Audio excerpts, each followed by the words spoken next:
Mapapanood na sa mga sinehan ang pagbabalik ng iconic Cosme family sa Home Along Dariles The Reunion. At kabilang nga po sa bagong miyembro niyan ang kapatid star na si Celine David. Nasa frontline ng balitang yan, si News 5 correspondent Von Belinario.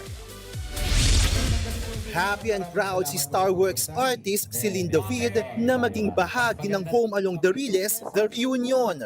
Naging emosyonal ang kapatid star nang mapanood for the first time ang pelikula sa premiere night nito. Sobrang naiyak ako sa dulo kasi grabe mararamdaman mo yung pagmamahala ng yung pamilya, yung realidad na pag-aaway din ng magkakapatid, yung pag-aalala ng isang nanay. Mafe-feel mo talaga siya. So, totoong pambansang pamilya ka talaga itong Home Along Dariles. Gaya ni Celine, bumuhos din ang emosyon ng iba pang cast ng pelikula. Katulad ng veteran star na si Nova Villa at Optimum star Claudine Barreto. Kaya maganda, may lesson. Kaya doon ako. Tsaka yung sa tagal namin na nawala. Correct. Tapos yung comeback.